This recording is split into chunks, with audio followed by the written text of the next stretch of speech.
영국에서 연봉이 87억인 NHS 헬스케어 전략국장이 조카를 보러 한국에 오자마자 충격에 빠집니다. 이렇게 해도 괜찮아요. 공항 근처를 경호원과 같이 다니다 눈이 희둥그레집니다. 조카의 권유로 한국 재래시장을 방문하면서 더 큰 충격적인 장면에 말을 할 수 없었습니다. 조카가 한국 간다고 할 때 후진국이니 특히 치안이 걱정된다고 신신당부를 했던 그녀가 한국은 세계 최고의 관광지로 적극 추천합니다. 라고 180도 바뀌어진 이유가 무엇일까요? 또 그 내용을 SNS 업로드 3일 만에 1030만 뷰 기록하며 전 세계인들을 놀라게 했습니다. 그렇게 유럽인들이 많이 보게 된 열풍이 무엇일까요? 지금부터 시작하겠습니다. 저는 레베카 스톤입니다. 영국 NHS 헬스케어 전략국장으로 일하고 있으며 연봉 87억 원을 받는 유럽 보건정책 총괄 책임자죠. 15년간 위생과 치안에 관해서는 누구보다 까다로운 기준을 가지고 살아왔습니다. 그런 제가 한국이라는 나라에 대해서는 정말 좋지 않은 기억만 가지고 있었어요. 15년 전 아시아 보건협력 프로젝트로 서울에 간 적이 있었거든요. 당시 저는 유럽연합 보건정책 자문관으로 한국과의 의료 시스템 개선 협력 프로젝트를 담당했었습니다. 그때 경험했던 건 정말 실망스러웠어요. 화려한 회의실에서 멋진 프레젠테이션은 했지만 실제 현장을 가보니 엉망이었거든요. 약속한 데이터는 부정확했고 시스템은 제대로 작동하지 않았으며 무엇보다 우리가 제시한 개선안을 형식적으로만 받아들였죠. 겉으로만 번지르르하고 속은 엉망인 전형적인 개발도상국이야. 그때부터 한국에 대한 제 인식은 완전히 굳어버렸습니다. 형식만 중요시하고 실속은 없는 나라라고 말이에요. 협력 프로젝트는 결국 실패로 끝났고 저는 다시는 한국과 일하고 싶지 않다고 생각했어요. 그런데 지난달 갑작스럽게 한국행 비행기에 몸을 맡기게 되었습니다. 서울에서 유학 중인 조카 에밀리가 갑자기 입원했다는 소식을 들었거든요. 에밀리는 제 여동생의 딸로 어릴 때부터 제가 특히 아꼈던 아이였습니다. 에밀리가 응급실에 실려갔다고요? 여동생의 떨리는 목소리를 듣는 순간 제 마음도 덜컥 내려앉았어요. 하필 그때 저는 독일 베를린에서 열리는 유럽보건회에 참석차 출장 중이었거든요. 언니, 에밀리 혼자 한국에 있는데 어떡하지? 나는 당장 휴가를 낼 수도 없고 여동생은 런던에서 간호사로 일하고 있었는데 마침 병원에 응급 상황이 생겨서 당분간 자리를 비울 수 없는 상황이었습니다. 저 역시 독일에서의 일정이 빡빡했지만 조카를 그냥 둘 수는 없었죠. 내가 갈게. 베를린에서 서울로 가는 게 런던에서 가는 것보다 오히려 가깝잖아. 사실 한국에 다시 가고 싶지 않았습니다. 15년 전에 그 불쾌했던 기억들이 고스란히 남아 있었거든요. 하지만 에밀리를 위해서라면 어쩔 수 없었어요. 베를린에서 인천공항까지는 10시간 남짓한 비행이었어요. 그 긴 시간 내내 저는 한국에 대한 걱정으로 가득했습니다. 의료 시스템은 제대로 되어 있을까? 에밀리가 제대로 된 치료를 받고 있을까? 병원비는 얼마나 나올까? 공항에 도착해서 에밀리에게 전화를 걸었습니다. 고모, 정말 한국까지 와주셨어요? 당연하지. 많이 아팠니? 지금은 괜찮아요. 그런데 고모, 병원비가 너무 걱정돼요. 외국인이라 보험도 안 되고 한국 의료비가 비싸다고 들었거든요. 에밀리의 목소리에서 걱정이 묻어났어요. 영국에서 태어나고 자란 에밀리에게는 NHS 시스템이 당연한 거였는데 한국에서는 모든 걸 본인이 부담해야 한다고 생각했던 거죠. 돈 걱정은 하지 마. 고모가 다 해결해 줄게. 저는 에밀리를 안심시키면서도 속으로는 각오하고 있었습니다. 제 연봉이 87억이니까 감당할 수는 있겠지만 상당한 금액이 나올 거라고 예상했거든요. 택시를 타고 병원으로 향하면서 창밖을 바라봤어요. 15년 전과는 확실히 많이 달라진 모습이었지만 여전히 제 마음속에는 한국은 믿을 수 없는 나라라는 선입견이 자리 잡고 있었습니다. 빨리 에밀리 상태만 확인하고 런던으로 돌아가자. 이런 나라에서 더 오래 있고 싶지 않아. 그때만 해도 저는 이번 한국 방문이 제 인생관을 완전히 바꿔놓게 될 거라는 걸 전혀 예상하지 못했습니다. 15년 전 실패한 협력 프로젝트가 남긴 상처가 너무 컸거든요. 에밀리가 입원한 병원은 서울 시내의 한 전통시장 근처에 있었습니다. 제가 묵고 있던 호텔에서는 택시로 30분 정도 거리였죠. 에밀리와 통화를 마치고 나니 이미 밤 12시가 넘어 있었어요. 이 시간에 한국 시장 근처를 돌아다닌다고 저는 자연스럽게 호텔 컨시어지에게 경호원 동행을 요청했습니다. 영국에서도 밤늦은 시간에 혼자 외출할 때는 항상 경호원과 함께 다녔거든요. 특히 런던의 이스트엔드나 사우스 런던 같은 지역은 낮에도 조심해야 하는 곳들이 많으니까요. 한국은 안전한 나라라고 들었습니다만 그래도 밤늦은 시간이니 혹시 모르잖아요. 컨시어지는 조금 의아한 표정을 지었지만 제 요청을 들어줬어요. 30대 초반으로 보이는 한국 남성 경호원이 배정되었습니다. 안녕하세요. 김민수라고 합니다. 어디로 모셔드릴까요? 김민수 씨는 정중하면서도 전문적인 모습이었어요. 그와 함께 택시에 올라타면서 저는 속으로 안도했습니다. 역시 경호원을 부른 게 잘했어. 아무리 안전하다고 해도 외국인 여성이 혼자 다니기엔 위험하지. 새벽 1시, 우리는 전통시장 근처에 도착했습니다. 택시에서 내리는 순간 저는 긴장했어요. 런던이었다면 이 시간에 이런 곳을 걸어 다니는 건 정말 위험한 일이거든요. 특히 시장 근처 같은 서민 지역은 더욱 그렇죠. 그런데 이상했습니다. 제가 예상했던 을씨년스럽고 위험한 분위기는 전혀 없었어요. 오히려 거리는 환하게 밝혀져 있었고 여전히 사람들이 오가고 있었습니다. 저기 편의점도 불이 켜져 있네요. 김민수 씨가 말했습니다. 24시간 편의점이 많아서 이 정도는 평범한 편입니다. 정말 신기했어요. 편의점뿐만 아니라 치킨집, 분식점, 심지어 노래방까지 불이 켜져 있었거든요. 그리고 무엇보다 놀라웠던 건 여성들이 혼자서 태연하게 걸어 다니고 있다는 거였어요. 저 여자분들, 정말 혼자 다니시는 거 맞나요? 네, 한국에서는 일반적인 모습입니다. 김민수 씨의 대답을 듣고도 저는 믿기지 않았어요. 런던에서라면 상상도 할 수 없는 일이었거든요. 저희 NHS 여직원들에게도 항상 밤늦은 시간 외출 시에는 반드시 누군가와 함께 다니라고 당부할 정도니까요. 병원으로 가는 길, 저는 계속 주변을 살펴봤습니다. 혹시 위험한 상황이 생기지 않을까 해서요. 하지만 지나가는 사람들은 모두 자연스럽고 평온해 보였어요. 심지어 70대로 보이는 할머니 한 분이 혼자서 시장 쪽으로 걸어가고 계시더라고요. 손에는 장바구니를 들고 말이에요. 할머니도 이 시간에 혼자 다니세요? 네, 새벽 시장 보러 가시는 것 같네요. 우리나라 전통시장들은 새벽 2시부터 열리는 곳들이 많거든요. 저는 정말 충격이었습니다. 70대 할머니가 새벽 1시에 혼자서 시장을 보러 간다니요. 영국에서라면 절대 있을 수 없는 일이었어요. 김민수 씨, 혹시 제가 너무 과하게 경호원을 부른 건 아닐까요?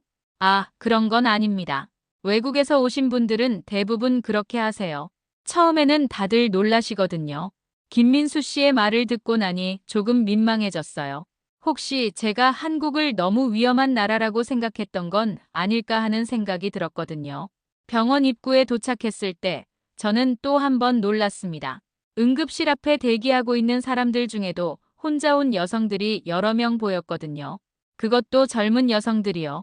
정말 이게 맞나? 이 시간에 혼자 병원에 온다고. 제 상식으로는 도저히 이해가 되지 않았어요. 하지만 모든 사람들이 너무나 자연스러워 보였습니다. 마치 이게 당연한 일상인 것처럼 말이에요. 정말 놀랍네요. 제가 알고 있던 한국과는 완전히 다르네요. 그 순간 저는 뭔가 크게 잘못 알고 있었다는 생각이 들기 시작했습니다. 에밀리를 만나기 전에 병원 화장실을 이용하게 되었습니다. 10시간 비행과 1시간 택시 이동으로 정말 급했거든요. 김민수 씨가 안내해준 곳은 병원 1층에 있는 공용 화장실이었어요. 화장실 앞에 서는 순간 저는 살짝 망설였습니다. 한국 공공화장실에 대한 제 선입견 때문이었죠. 15년 전 기억으로는 그다지 깔끔하지 않았던 것 같았거든요. 특히 아시아 공공화장실은 대부분 비슷할 거라는 편견이 있었어요. 하지만 문을 열고 들어가는 순간 저는 입을 다물 수가 없었습니다. 이게 정말 공공화장실이야? 제가 무의식 중에 영어로 중얼거렸을 정도로 충격적이었어요. 일단 냄새가 전혀 나지 않았습니다. 오히려 은은한 라벤더 향기가 났어요. 런던의 웬만한 5성급 호텔 화장실보다도 향긋했거든요. 바닥은 물론이고 벽면까지 반짝반짝 깨끗했습니다. 변기는 모두 최신식 비데가 설치되어 있었고 심지어 변기 시트까지 자동으로 소독되는 시스템이었어요. 센서가 사람을 감지하면 자동으로 뚜껑이 열리고 시트가 소독되더라고요. 이런 시설이 무료라고. 영국에서는 공공화장실 이용료를 받는 곳들이 많거든요. 런던 시내 화장실은 대부분 50펜스에서 1파운드 정도 내야 하는데 그마저도 이렇게 깨끗하지는 않아요. 더 놀라운 건 화장지였습니다. 딱딱하고 거친 공공화장실용 화장지가 아니라 부드럽고 고급스러운 색엽 화장지가 넉넉하게 비치되어 있었어요. 손세정제도 여러 종류가 있었고 로션까지 준비되어 있더라고요. 실례합니다. 갑자기 뒤에서 목소리가 들렸어요. 60대 정도로 보이는 아주머니가 청소용품을 들고 계셨습니다. 아, 청소 중이셨군요. 나갈게요. 아니에요, 괜찮습니다. 저는 30분마다 한 번씩 점검하러 오는 거예요. 불편하신 거 있으시면 언제든 말씀하세요. 30분마다 점검이라니요. 런던에서는 하루에 한두 번 청소하는 것도 다행인데 여기서는 30분마다 상태를 확인한다는 거였어요. 혹시 이 화장실, 병원에서 특별히 관리하는 건가요? 아니에요. 일반 공공화장실이에요. 서울시에서 관리하는 거죠. 요즘 공공화장실은 다 이런 수준이에요. 저는 정말 믿기지 않았어요. 일반 공공화장실이 이 정도 수준이라니요. 제가 근무하는 NHS 본부 건물의 화장실보다도 더 깨끗하고 쾌적했거든요. 비데 사용법을 익히는 것도 신기한 경험이었어요. 처음에는 어떻게 사용하는지 몰라서 당황했는데 버튼의 그림으로 친절하게 설명이 되어 있더라고요. 심지어 영어, 중국어, 일본어 표기까지 있었어요.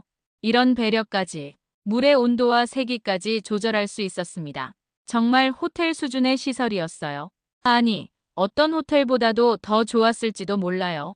화장실에서 나오면서 저는 거울을 봤습니다. 그런데 거울도 일반 거울이 아니라 LED 조명이 둘러진 고급 거울이었어요. 화장을 고치기에도 완벽한 조명이었죠. 세면대도 자동 센서였고 물의 온도도 적절하게 조절되어 있었어요. 비누도 항균 비누였고 손 건조기도 최신식 제트 에어 방식이었습니다. 이게 선진국을 넘어서 미래국이야. 저는 진심으로 그렇게 생각했어요. 제가 그동안 다녀본 어떤 나라의 공공화장실보다도 훨씬 훌륭했거든요. 스위스나 독일, 심지어 노르웨이보다도 더 좋았어요. 김민수 씨가 밖에서 기다리고 있었습니다. 어떠셨어요? 정말 놀랍네요. 이런 수준의 공공시설은 처음 봤어요. 한국 사람들도 자부심을 가지고 있는 부분이에요. 공공시설의 질이 그 나라의 수준을 보여준다고 생각하거든요. 저는 고개를 끄덕였어요. 정말 그런 것 같았거든요. 화장실 하나만 봐도 이 나라가 시민들을 얼마나 배려하는지 알 수 있었으니까요. 그 순간 제 마음속에서 한국에 대한 첫 번째 선입견이 무너지기 시작했습니다. 혹시 내가 한국에 대해 완전히 잘못 알고 있었던 건 아닐까? 에밀리를 만나러 병실로 올라가는 길에 저는 마음이 무거웠습니다. 영국 NHS에서 오랫동안 일하면서 의료비 문제를 누구보다 잘 알고 있었거든요. 외국인이 한국에서 응급치료를 받으면 상당한 금액이 나올 거라고 각오하고 있었어요. 연봉 87억을 받는 제게도 부담스러울 정도는 아니겠지만 미국처럼 수천만 원이 나오면 에밀리에게는 큰 부담이 될 테니까요. 영국에서 외국인이 사보험 없이 응급치료를 받으면 최소 200만 원은 각오해야 하거든요. 고모. 에밀리가 침대에 앉아있는 모습을 보니 다행히 많이 회복된 것 같았습니다. 얼굴에 혈색도 돌아왔고 목소리도 힘이 있었어요. 많이 아팠지? 무슨 일이었니? 갑자기 배가 너무 아파서 응급실에 갔는데 맹장염이었어요. 다행히 초기라서 수술 없이 약물 치료로 해결됐어요. 에밀리는 담담하게 설명했지만 저는 속으로 계산하고 있었어요. 응급실 진료, 각종 검사, 입원비, 약값. 영국이었다면 NHS 덕분에 무료였겠지만 여기서는 모든 게 본인 부담이니까요. 그런데 고모, 정말 죄송해요. 병원비가 너무 부담스러워서. 유학생이라 보험도 제대로 안 되고요. 에밀리의 목소리가 작아졌어요. 유학생이라 아르바이트로 생활하는 에밀리에게는 의료비가 큰 부담일 수밖에 없었죠. 그런 소리 하지 마. 고모가 다 처리해 줄 테니까. 그런데 대략 얼마나 나온다고 했니? 아직 정확한 계산은 안 됐는데 간호사분 말씀으로는 대략 14만 원 정도 나올 것 같다고 하셨어요. 14만 원? 저는 잘못 들었나 싶어서 다시 물어봤어요. 네, 하나로 14만 원이요. 파운드로 계산하면 80파운드 정도예요. 저는 정말 놀랐습니다. 80파운드라니요. 런던에서라면 응급실에 발만 들여놔도 기본 200파운드는 나오거든요. 거기에 각종 검사비, 입원비까지 합치면 최소 500파운드는 각오해야 하는데요. 에밀리, 정말 14만 원이 맞아? 다른 추가 비용은 없고. 네, 응급실 진료비, 혈액검사, 초음파, 하루 입원비, 약값까지 다 포함해서 14만 원이래요. 믿기지 않았어요. 제가 NHS에서 일하면서 봐온 영국의 의료비 구조와는 완전히 달랐거든요. 물론 NHS는 세금으로 운영되는 무료 의료 시스템이지만 그 뒤에 숨겨진 실제 비용은 엄청나거든요. 간호사분께 직접 물어볼까? 마침 담당 간호사가 병실로 들어오셨어요. 30대 중반으로 보이는 친절한 분이었습니다. 안녕하세요. 에밀리 고모님이시죠? 저는 담당 간호사 이수진입니다. 네, 안녕하세요. 혹시 병원비에 대해 물어볼 게 있는데요. 아, 걱정 많이 하셨죠? 외국인이라서 보험이 안 되니까요. 총 13만 8천 원 나왔습니다. 이수진 간호사가 계산서를 보여주었습니다. 정말 상세하게 항목별로 나누어져 있었어요. 응급실 진료비 2만 원, 혈액검사 1만 5천 원, 초음파 검사 3만 원, 일일 입원비 4만 원, 항생제 및 소염제 3만 3천 원. 정말 13만 8천 원이 맞았어요. 이게 정말 전부인가요? 다른 추가 비용은 없고요. 네, 이게 전부예요. 한국은 의료비가 정말 저렴한 편이거든요. 특히 응급치료는 더 그래요. 저는 정말 충격을 받았습니다. 영국에서 같은 치료를 받으려면 사보험을 들지 않은 외국인 기준으로 최소 600파운드는 나왔을 거예요. 그런데 여기서는 80파운드라니요. 혹시 한국 의료보험이 외국인한테도 적용되는 건가요? 아니에요. 이게 보험 적용 안 된 가격이에요. 만약 한국 건강보험이 있다면 이것의 30%만 내시면 돼요. 더욱 놀라웠어요. 보험 적용 안 된 가격이 이 정도라니요. 에밀리야, 고모가 카드로 계산할게. 아니에요, 고모. 제가 아르바이트해서 모은 돈이 있어요. 그런 소리 하지 마. 이 정도 금액이면 고모가 전혀 부담스럽지 않아. 사실 저는 최소 500만 원 정도는 각오하고 있었거든요. 그런데 14만 원이라니 정말 용돈 수준이었어요. 계산을 마치고 나서 이수진 간호사가 말했습니다. 외국에서 오신 분들이 다들 놀라세요. 의료비가 너무 저렴하다고요. 정말 그래요. 영국이었다면 이 금액의 최소 7배는 나왔을 거예요. 한국은 국민건강보험제도가 잘 되어 있어서 기본적인 치료비 자체가 저렴해요. 정부에서 의료비 부담을 덜어주려고 많이 노력하거든요. 저는 그제야 한국의 의료 시스템에 대해 다시 생각해보게 되었어요. 제가 그동안 알고 있던 정보가 얼마나 부정확했는지 깨달았거든요. 에밀리야, 다행이다. 정말 다행이야. 제 마음도 한결 가벼워졌어요. 조카 걱정도 덜었고 의료비 부담도 없어졌으니까요. 하지만 무엇보다 한국의 의료 시스템에 대한 인식이 완전히 바뀌었다는 게 더 큰 변화였어요. 15년 전에 제가 본 한국과는 정말 다르네요. 그때부터 저는 한국에 대한 제 편견이 얼마나 잘못되었는지 의심하기 시작했습니다. 에밀리가 내일 오전에 퇴원 예정이라는 소식을 듣고 나서 저는 조금 여유가 생겼습니다. 김민수 씨가 근처에 전통시장이 있다고 알려줬거든요. 새벽 2시였지만 아직 활발하게 운영되고 있다는 얘기였어요. 정말 이 시간에 시장이 열려 있어요? 네, 한국 전통시장들은 새벽 시장으로 유명해요. 특히 이 근처 시장은 24시간 운영되거든요. 저는 호기심이 생겼어요. 유럽에서도 새벽 시장이 있긴 하지만 대부분 도매상들이 이용하는 곳이거든요. 일반인들이 새벽에 장을 본다는 건 처음 들어봤어요. 솔직히 말하면 기대는 하지 않았어요. 아시아 전통시장은 대부분 중국에서 봤던 것처럼 혼잡하고 지저분할 거라고 생각했거든요. 15년 전 한국에서도 비슷한 모습을 본 기억이 있었으니까요. 시장 입구에 도착하니 정말 많은 사람들이 있었습니다. 그런데 제가 예상했던 모습과는 완전히 달랐어요. 베이징이나 상하이 시장에서 봤던 혼잡하고 지저분한 모습을 생각했는데 여기는 정말 깔끔하게 정리되어 있었거든요. 이게 정말 전통시장이에요. 바닥은 깨끗하게 청소되어 있었고 각 가게마다 간판도 깔끔하게 정리되어 있었어요. 무엇보다 놀라운 건 대부분의 가게에서 카드 결제가 가능하다는 표시가 붙어 있다는 거였습니다. 카드도 받으시나요? 한 과일 가게 아주머니께 물어봤더니 당연하죠. 요즘 누가 현금 들고 다녀요? 카드는 물론이고 휴대폰으로도 결제할 수 있어요. 정말 신기했어요. 런던의 전통시장인 camden 마켓이나 포토벨로 마켓에서도 아직 현금만 받는 가게들이 많거든요. 그런데 여기서는 모든 게 디지털화되어 있었어요. 생선 가게를 구경하다가 더 놀랐습니다. 킹크랩이 들어있는 수조가 정말 깨끗하더라고요. 물도 맑고 냄새도 전혀 나지 않았어요. 산소 공급 장치까지 최신식이었거든요. 이 크랩들 언제 들어온 건가요? 어제 저녁에 부산에서 올라온 거예요. 매일 새벽에 신선한 걸로 바꿔요. 아저씨가 집게로 킹크랩 하나를 들어 보여주시는데 정말 살아있고 싱싱해 보였어요. 런던에서 이 정도 퀄리티의 킹크랩을 사려면 하로즈나 셀프리지 같은 고급 백화점에 가야 하는데 여기서는 전통시장에서 파는 거예요.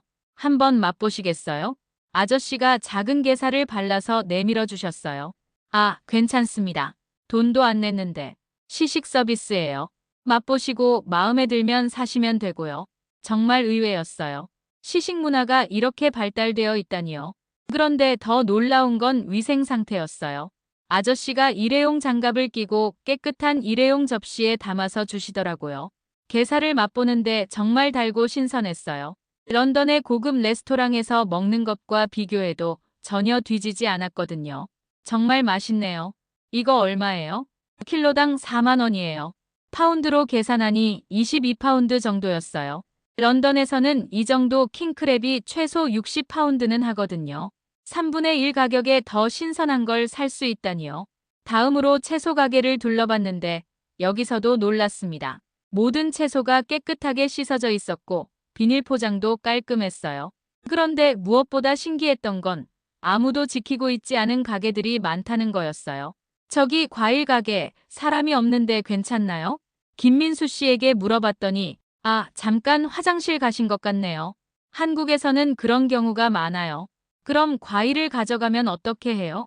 그냥 돈을 상자에 넣고 가거나 주인이 올 때까지 기다리죠. 저는 정말 믿기지 않았어요. 무인 판매라니요. CCTV도 없고 사람도 없는데 도난이 없다는 게 말이 되나요? 정말 아무도 안 훔쳐가요? 거의 없어요. 가끔 실수로 돈을 덜 낸 경우는 있어도 일부러 훔쳐가는 경우는 거의 없죠. 저는 정말 문화 충격을 받았습니다. 런던에서는 상상도 할 수 없는 일이었거든요. 웬만한 가게에서도 도난 방지 장치가 없으면 물건이 없어지는 경우가 많은데 여기서는 아예 무인으로 운영한다니요. 한국 사람들이 그렇게 정직해요? 정직하다기보다는 서로 믿는 문화가 있어요. 작은 상점 주인들도 동네 사람들을 믿고 손님들도 그 믿음을 저버리지 않으려고 하죠. 김민수 씨의 말을 듣고 저는 깊은 인상을 받았어요. 이게 바로 사회 신뢰도의 차이구나 싶었거든요. 15년 전에 제가 본 한국과는 정말 차원이 다른 모습이었습니다. 시장을 한 바퀴 돌고 나서 저는 김민수 씨에게 물어봤습니다. 이 근처도 서울 중심가인가요? 아니에요. 여기는 외곽 지역이에요. 강남이나 명동 같은 중심가에서는 꽤 떨어져 있죠. 그 말을 듣고 저는 더욱 놀랐어요. 외곽 지역인데도 이렇게 안전하고 활발하다니요. 런던에서는 중심가를 벗어나면 밤에 혼자 다니기 위험한 곳들이 많거든요. 특히 시내에서 30분 정도 떨어진 곳이면 정말 조심해야 하는데요. 그럼 이런 모습이 서울 전체적으로 비슷한가요? 네, 대부분 비슷해요. 물론 지역마다 조금씩 차이는 있지만 기본적인 치안 수준은 거의 같다고 보시면 돼요. 정말 신기했어요. 시장을 나와서 주변 골목을 걸어보니 여전히 많은 상점들이 불을 켜고 있었어요. 편의점은 물론이고 카페, 세탁소, 심지어 무인 빨래방까지 24시간 운영되고 있었거든요. 저 빨래방도 24시간이에요. 네, 무인 빨래방이에요. 언제든지 와서 빨래하고 갈 수 있어요. 빨래방 앞으로 가보니 정말 사람들이 밤늦은 시간에도 빨래를 하고 있었어요. 대학생으로 보이는 여학생도 혼자 와서 빨래를 돌리고 있더라고요. 책을 읽으면서 빨래가 끝나기를 기다리고 있었어요. 저 학생도 혼자 온 건가요? 네, 한국에서는 일반적인 모습이에요. 저는 정말 놀랐습니다. 런던에서라면 밤 2시에 여학생이 혼자 빨래방에 가는 건 상상도 할 수 없는 일이거든요. 무인 카페도 있었어요. 정말 사람이 없는데 커피 머신이 돌아가고 있었어요. 이것도 무인이에요? 네, 요즘 무인 카페가 많아졌어요. 24시간 언제든지 커피를 마실 수 있어서 인기가 좋아요. 카페 안을 들여다보니 몇 명이 앉아서 공부하고 있었어요. 그것도 새벽 2시에 말이에요. 저 사람들 이 시간에 공부해요? 대학생들이나 직장인들이 24시간 카페를 많이 이용해요. 집중하기 좋고 조용하거든요. 정말 놀라운 문화였어요. 밤늦은 시간에도 사람들이 자연스럽게 일상생활을 이어가고 있었거든요. 길을 걷다가 작은 공원을 발견했어요. 밤 2시가 넘었는데도 벤치에 앉아 있는 사람들이 보였어요. 공원에도 사람이 있네요. 네, 한국에서는 밤에 공원 산책하는 사람들이 많아요. 특히 여름에는 더 그래요. 공원 안으로 들어가 보니 정말 평화로웠어요. 조깅하는 사람, 벤치에 앉아 휴대폰을 보는 사람, 심지어 책을 읽는 사람까지 있었어요. 가로등도 충분히 밝았고 경비원이 순찰도 돌고 있더라고요. 이런 모습이 한국 전체적으로 비슷해요. 네, 특히 서울은 거의 모든 지역이 이런 식이에요. 부산이나 대구 같은 대도시들도 마찬가지고요. 저는 정말 감탄했습니다. 런던에서는 하이드파크 같은 유명한 공원도 밤에는 위험해서 가지 않거든요. 그런데 여기서는 이름도 모르는 작은 동네 공원에서 사람들이 자연스럽게 밤 시간을 보내고 있었어요. 김민수 씨, 솔직히 물어볼게요. 한국이 정말 이렇게 안전한 나라예요? 네, 객관적인 지표로 봐도 세계에서 가장 안전한 나라 중 하나예요.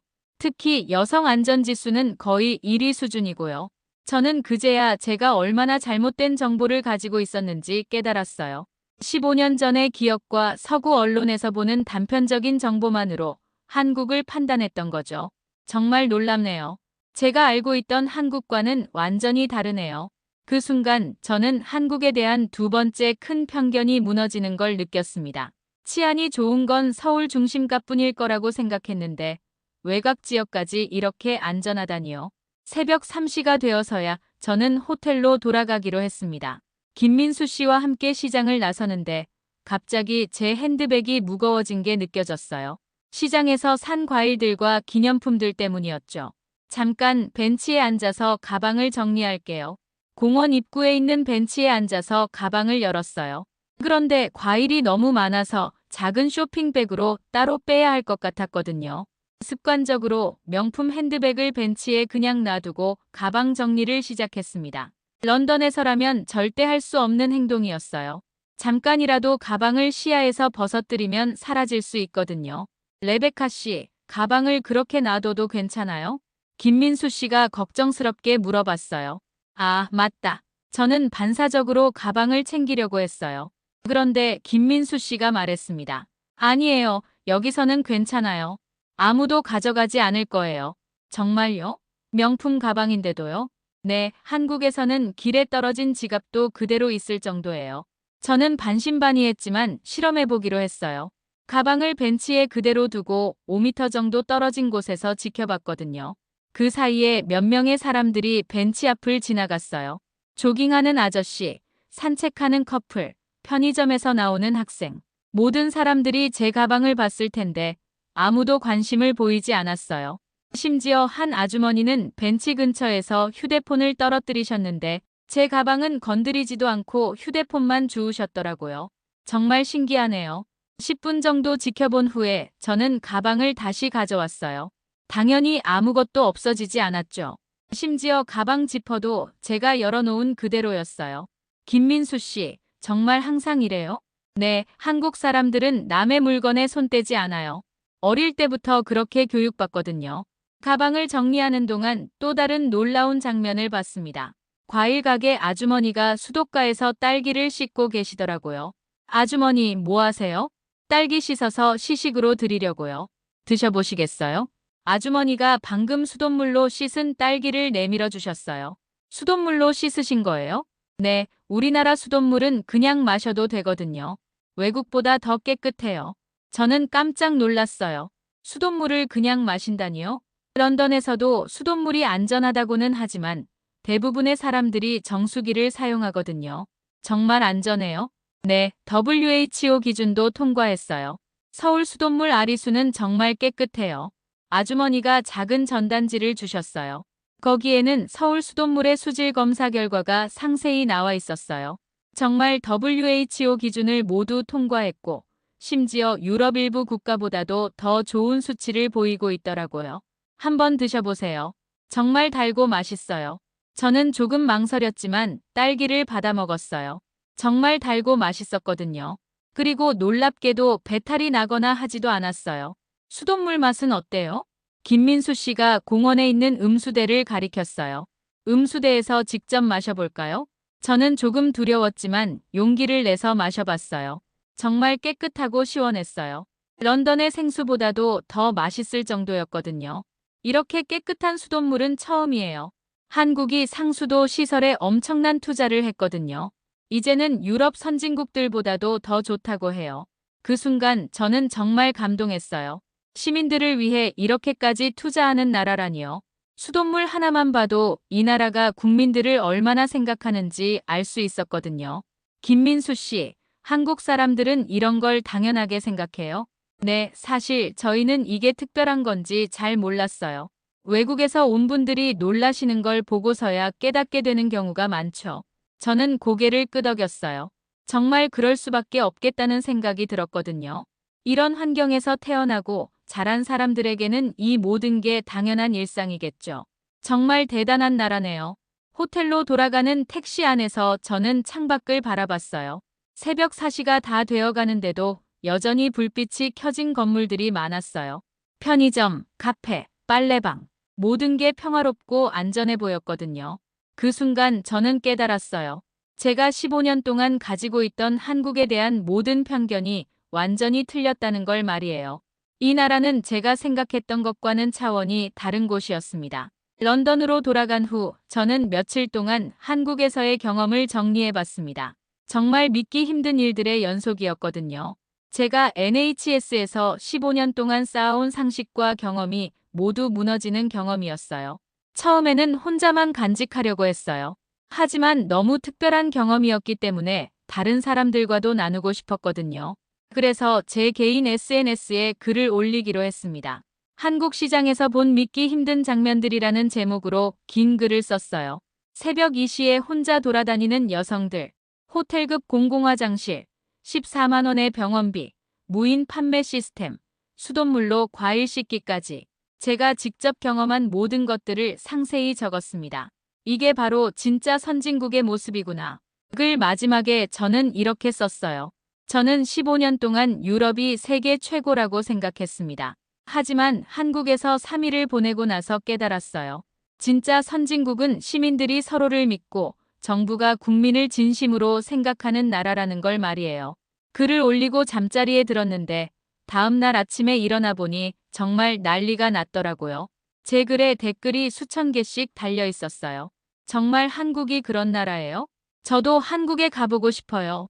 우리 영국도 한국을 배워야 할 것 같아요. NHS 책임자가 이런 말을 하다니 정말 놀라워요. 유럽뿐만 아니라 미국, 호주, 캐나다에서도 반응이 쏟아졌어요. 특히 의료진들의 반응이 뜨거웠습니다. 외국인 응급치료비가 14만 원이라니 믿을 수 없어요. 우리 NHS도 한국 시스템을 연구해야겠어요. 이틀째 되는 날에는 조회수가 100만을 넘었어요. 그리고 3일째에는 무려 1030만 조회수를 기록했습니다. 제가 상상도 못했던 반응이었어요. BBC에서 인터뷰 요청이 들어왔어요. 레베카 씨, 정말 한국이 그런 나라인가요? 네, 제가 직접 경험한 모든 게 사실입니다. 저도 처음에는 믿기지 않았어요. 로이터, CNN, 심지어 독일과 프랑스 언론에서도 연락이 왔어요. 인터뷰 요청이 쇄도했죠. 모든 사람들이 같은 질문을 했습니다. 한국은 왜 이렇게 특별한가요? 저는 그때마다 같은 대답을 했어요. 한국은 법보다 정이 앞서고 정보다 신뢰가 앞서는 나라예요. 시민들이 서로를 진심으로 믿고 있어요. 제 이야기는 유럽 전체로 퍼져나갔습니다. 그리고 놀랍게도 실제 정책 변화로 이어졌어요. 먼저 저희 NHS에서 한국의 의료 시스템을 연구하기 시작했습니다. 저는 이 경험을 바탕으로 상세한 보고서를 작성해서 제출했어요. 한국형 의료 모델 도입 가능성 검토라는 제목의 80페이지 보고서였죠. 의료비 효율성, 응급치료 시스템, 공공시설 관리까지 모든 걸 포함했어요. 2주 후에 영국 총리실에서 연락이 왔습니다.